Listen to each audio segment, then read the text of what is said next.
Hello! Welcome to Captain Dorja's Armory. This is Captain Dorja, and all I have to say is apparently it is a good time for Tier 7 mediums, because we're going to be looking at this, and you might laugh at me when I say this beast, but I mean it. This tank is a beast. This is the Chinese Tier 7 medium, the T-34-1. This tank is an interesting little specimen. So we're going to take a look at this sucker, and then we're going to take a look at my first battle in it. Because I am a big fan of the theory put out by the Mighty Jingles, where when you get a new tank, you play one, sometimes as few as one, more often more like 10 or 15 battles in a tank. And if you have, 7 mediocre battles, 5 awful battles, and 3 good battles in your first 15 matches, you end up hating the tank. You think it's crap. If you play 15 battles and you have 10 just rape trains where you just destroy everything, or, maybe you don't destroy everything, maybe you just do pretty good. You're like, oh, this is my first time driving this tank, I'll probably suck. And you actually do alright. If that happens, you end up really liking the tank. Now, I've not played this tank that much yet. Where are you, little T-34-3, T-34-1? There you are. See, I've only played this tank 11 times. I've killed 19 guys. I managed a 5-kill game. Average experience is 870, which is not too bad. Alright, so nothing special, right? I've only played 11 games in the tank, but it just made a really good impression on me. So let's take a quick look at some reasons why. First of all, I've got an awesome crew in this tank. This is the crew for my Type 59. We're going to pop back into the service record again. I've played the Type 59 1,093 times. And then when I started playing Chinese tanks, I put my Type 59 crew into, where are you? It is right here. I put my Type 59 crew into my Type T-34, and they got another 44 battles in that. Then I put them into my Type 58, and they got another 100 battles in that. So this crew on my T-34-1 has something like 1,300 matches under their belt. So it's a pretty highly skilled crew. I've got Brothers in Arms and Repair at 100 on everybody.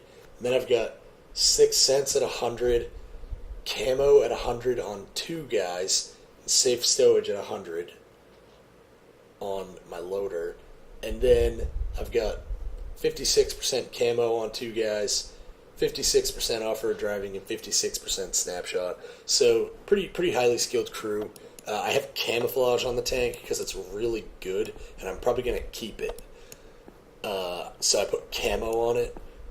I've got rigs on it. I usually rig all Tier 7 tanks anyway because I feel like it starts becoming worth it with Tier 7s. Because rigs are expensive. But I've got a medium caliber tank gun rammer to increase rate of fire, improve ventilation to help with all the crew skills, and an enhanced gun laying drive because the gun has a 2.9 second aiming time, which is pretty long. If I could put a vertical stabilizer on here, I would, but you cannot. Anyway, though, this gun is part of what makes this tank so good. It's a 100 millimeter, basically it's a 100 millimeter gun. It's got a 6.45 round per minute rate of fire, 175 average penetration, and if you use APCR, you've got 235 pen. Is that balanced? You be the judge. I'm going to go with no.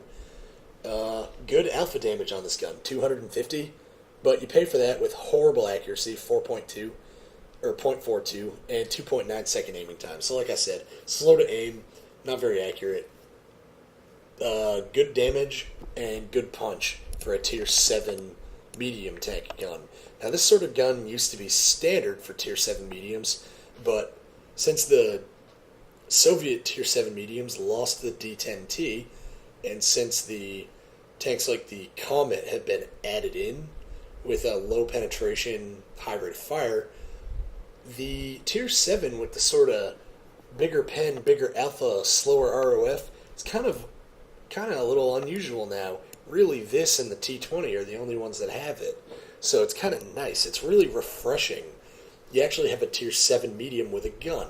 Now, I like the Comet, but I don't really like any of the other Tier 7 mediums. And even the Comet can really be pretty rough because of its low penetration. But this, you don't really have that problem, which is really, really nice. Some other things about this tank that are really nice. It's pretty fast. Also, it's got really good turret armor. 170 on the front of the turret and is very well rounded. And 120 on the sides and still pretty well rounded. 60 at the rear, but what do you expect? Problem with that is you have really bad gun depression. Chinese tanks tend to have really terrible gun depression, and this one is no exception to that. Gun depression on this tank, definitely very, very bad. It's basically none. It might have 1 degree of gun depression, not much at all. Also, hull armor, really thin. Only 60 millimeters at the front. Now, it's well sloped, but it's still only 60 millimeters. On the sides, it's only 45, and on the rear is 40. So you want to keep the enemy towards your front, and you want them to shoot your turret, or you don't want them to shoot at you at all. That is definitely also good. One last little thing before we get this thing into battle. I just think this is interesting. This is kind of a little history blurb of the tank, and a lot of these aren't really very valuable, but I think this one's sort of cool. So, medium tank type T-34-1. In 1954, the Chinese government considered the possibility of launching production of the T-34-85 in China. At the same time, Chinese engineers proposed an alternative project, the T-34-1. While based on the T-34-85, the T-34-1's transmission compartment and suspension were to be rearranged, reducing overall weight and giving a lower hull. In 1954, several designs of the vehicle with varying turrets and armament were developed. However, a prototype was never built. That was probably due to the fact that China started getting T-54s, which would have been superior to this anyway. But yeah, it's just kind of an interesting little flavor that they add to the game, because when Chinese tanks came out, pretty much everyone was just like, oh, cheap Soviet knockoff. Well, not really. I mean, this may never have actually been built, and it may have been based on a Soviet design, but this is not a cheap Soviet knockoff. This is a Soviet tank that was looked at by the Chinese and re-engineered to better suit their needs. That is essentially an entirely new design. So there you go. I think that's cool. And I think that's a pretty legit thing to add to the game. Plus, this tank is fun as hell. So, been in the garage for 8 minutes and 14 seconds right now. That is a long time. Let's kill people. Battle. Alright, so here we are. We are loading into battle in the T-34-1. Good matchmaker here. Tier 7 battle. Only 4 Tier 7s on the enemy team, and one of them is artillery. So that's kind of a blessing and a curse at the same time. It means I don't have to fight another Tier 7 tank, but I do have to dodge shells from an S-51. So, yeah, there you go, right in chat. Time to see if this tank is as good as my clanmates keep saying it is. There's a bunch of people in my clan who really regaled me with how good this tank is, so I'm pretty excited to test it out. This is my first battle in this thing. As you can see, I did not have any camo on it at the time. I decided to put camo on it largely because this was such a fun game. So yeah. Anyway, we're on Prokhorovka on a standard battle, and I like this map. I'm still depressed that so many people waste all their time on the 1-2 line, which is, in my opinion, it's basically the equivalent of the highway of death from the Gulf War. Like, you just shouldn't go there.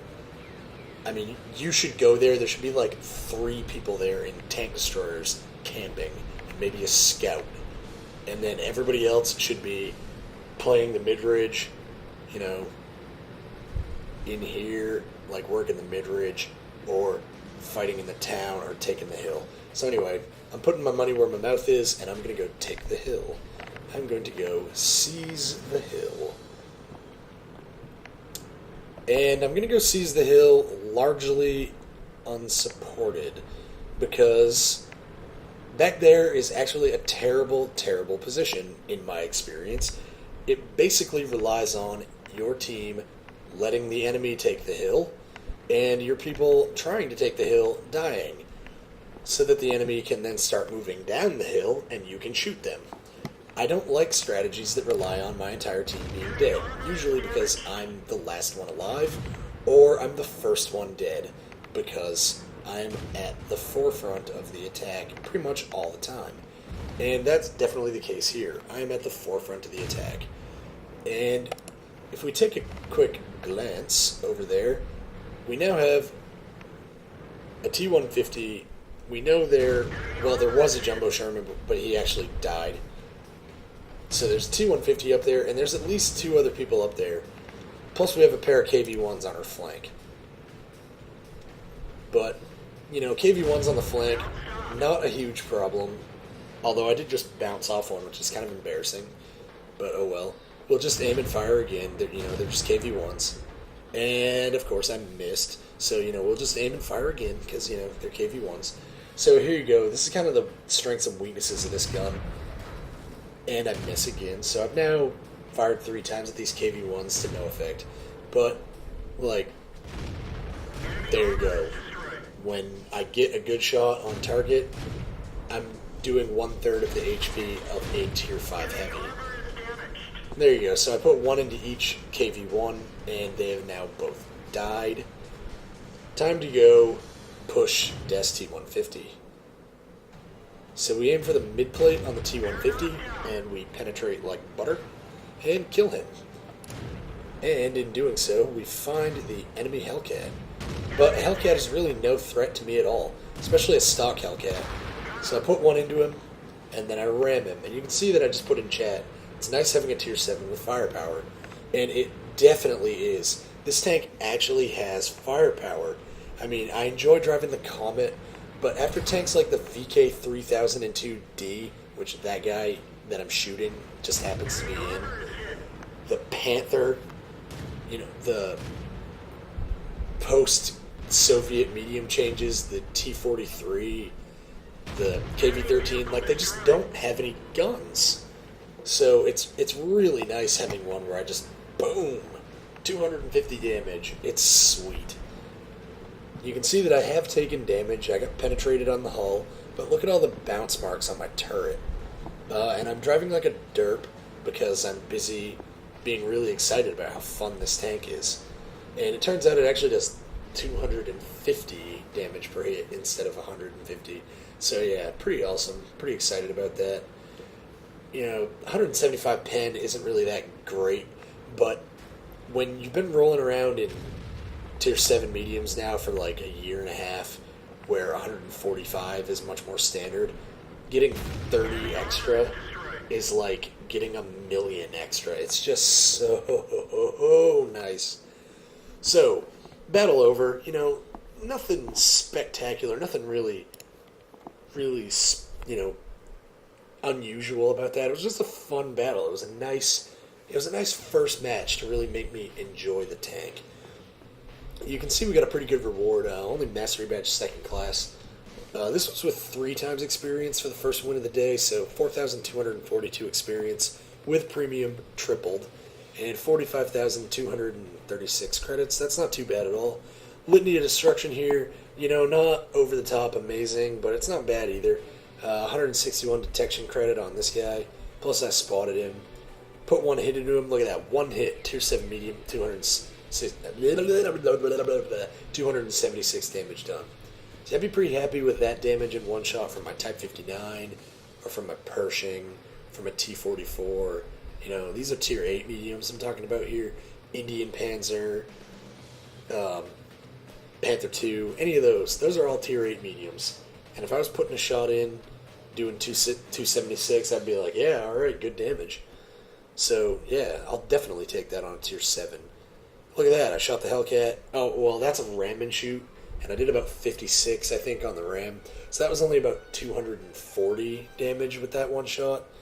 Plus we killed him, and we critted him. We put a crit on the KV-1, 209 damage to him. We actually bounced one shot off of him. 247 to the S-51. 881 to the DB. We got a 630 damage ammo rack on that guy, which was pretty satisfying. 282 damage to the other KV-1, and 487 damage to the T-150. So pretty good litany of destruction. We sort by damage. Look at that, 2,683 damage. I came out on top. The enemy team in this match was just absolutely horrible. This is not a match about how great I am. I'm not trying to ring my own bells and be like, I'm the man. I'm not even trying to say that these guys were bad. I'm just trying to say this tank was really fun. It was really nice to pick up a brand new tank. Granted, I played it only fully upgraded. I had a lot of gold, and I converted a bunch of experience. So I did not play a single millisecond of this tank stock. Everything on it was fully upgraded, but I pretty much had everything on it unlocked anyway, so it's not like it was hard to get it fully upgraded, and it was totally worth it. So yeah, 2,683 damage, way more than anybody else on my team. Only 2 guys were even approaching the same neighborhood, and they weren't really even in it. Nobody on the enemy team did well. Unfortunately for these guys, they all played really badly, but just super fun game. Look at that, 12 shots fired, 10 hits, 10 penetrations, which means those ones where I was, where I was bouncing off the KV-1s, I wasn't bouncing off them, I was doing non-damage critical hits, like breaking their tracks. I took 4 hits, 2 bounced, 2 penetrated. Not bad, only 161 detection damage, but like the T-34-1 isn't a medium tank that makes its money by spotting. It's a tier 7 medium tank that makes its money by shooting. Like, this is a gun tank. This tank is all about the gun. So I definitely enjoyed that. It was a really fun first battle in the T-34-1, and I've been having a lot of fun in it since. It's a really good tank, really good gun, good mobility, really troll turret armor.